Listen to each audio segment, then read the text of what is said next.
samahan niyo po kami sa aming pagtatagpo ng pinakamamahal natin si Bossing Vic ngayong hapon na ito. Ay, kaso na rin. Ito yung mga ka. What's up, Double Cats? Hi, online people! Grabe! Eto na ang pinakalagang inaantay natin pagtatakbo from kamustahan, batian, at hamunan ng pagkikita. And now, andito tayo ngayon. Gusto ko marinig mo sa inyo mismo. Ano ba ang i-announce natin today, Lele? Boss Vic Soto. Ano ba ang i-announce natin today?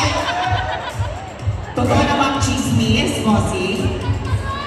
Kami nagpatian sa TV. Showtime, Bulaga, at napagkasantuan namin magkita ngayon ng 4 p.m. dito sa Cubao.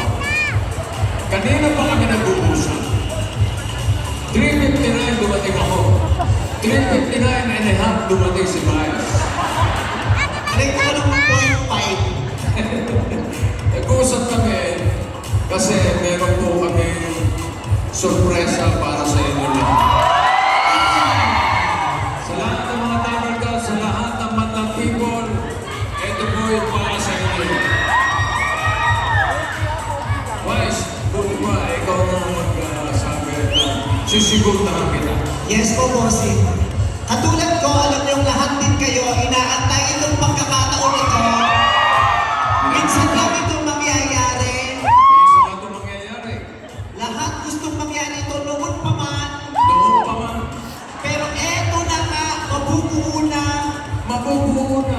Sa ngayon, nagtagpo na kami. Nagtagpo na kami. At hindi lang una, tuling beses nyo kami makikita ngayon. Ngayon, Dahil mapapanood nyo kami magkasama sa isang pelikula.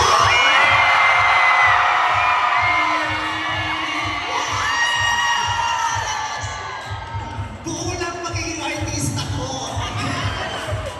alam nyo, napagkasunduan namin ni guys na ang pelikulang ito ay magbibigay ligaya sa taong bayan. Alam niyo naman, ang ating bansa ngayon dumadaan sa mga pagsubok. Kaya kailangan natin gumiti. Kailangan natin gumanda ang ating mga aura. Correct. Kasing ganda, di ba? Is ganda. At kailangan kasing pogi ang mga lalaki ni Bossing Vic. Iyon na nga. Kaya itong pelikulang ito na ihahandog namin para sa inyo, hindi lamang sa mga tabarkats, hindi lamang sa mga Madlang people, kundi para sa buong bayan ng Pilipinas.